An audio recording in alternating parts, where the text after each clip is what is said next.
Are you going to explain? It's not what it looks like here. I'm speaking to Jason. You broke up with her over a year ago, and now she's in your house, cozying up next to the fire, while I'm barely allowed through the door because it's too dangerous. What is wrong with this picture? I overheard Maxie telling Epiphany that Sam was here. I honestly thought she was kidding and making it up. This is not personal. Jason's right. Look, I was investigating that counterfeit drug ring, and I got in way over my head. To see me? And why Lucky hasn't heard from you since you got back from L.A.? Yes, he hasn't heard from me because I was kidnapped. I couldn't call him. Jerry was actually planning to kill Sam to cover up his own disappearance. Yes, he was working with Karpov to smuggle drugs, and I was investigating, and I was getting really close, and he knew it.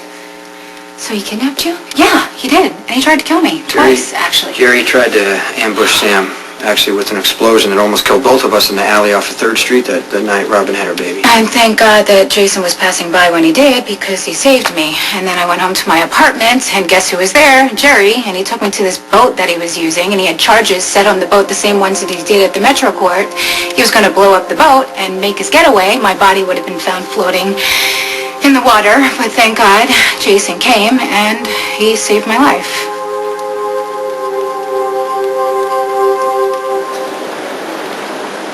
I'm glad that you're okay and that Jerry has been stopped. But I don't get it. I mean, this has been going on for so long. How come you couldn't just ask Lucky for help? And why didn't you tell me that you were doing something that involved Sam? No. Listen, this was a random chance that he happened to be passing by to save my life. What are you doing here I was now? wet and freezing. I'm sorry. This place was a lot closer than mine. That's it. You know, the two of you obviously have a lot to talk about. So I'm just going to hit the road.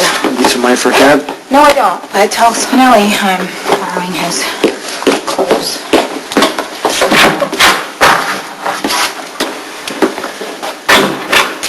We need to keep this quiet. You don't think I can do that? I know you can do it. I'm just saying. I know what you're saying. You're just saying that I'm not a part of all of this. And I can't help but wonder, if I hadn't walked in when I did, would you have told me about rescuing Sam? Yeah, never mind. I shouldn't ask questions that I don't want answers to. Elizabeth, nothing happened. It just bothers me that the two of you had this adventure together.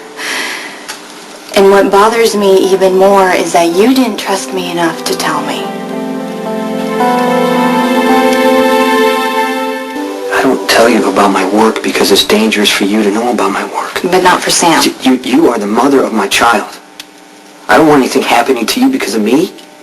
So how am I supposed to feel when I walk into your house and see your ex-girlfriend curled up next to the fire and find out that you guys have been jumping off exploding ships Sam, just like I would running save around? anybody else. I reacted. I didn't have time to think about the past I shared with Sam.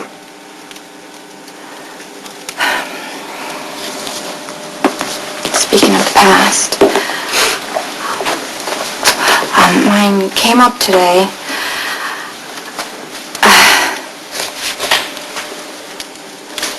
Lucky and I told Luke and Laura that you're Jake's father.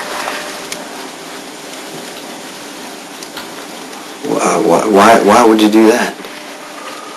Because Laura said the only thing she wanted from her children was the truth. And Lucky and I just thought we needed to honor that. And then I started looking back at all the lies I've told, and I don't know, I had this overwhelming sense of regret.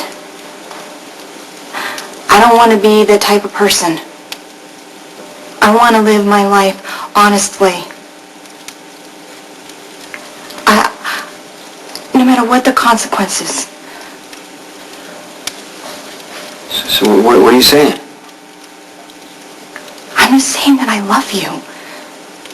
And that I need to feel it, and I need to express it, and sneaking away and seeing you just on the side is killing me, and I don't want to do this anymore.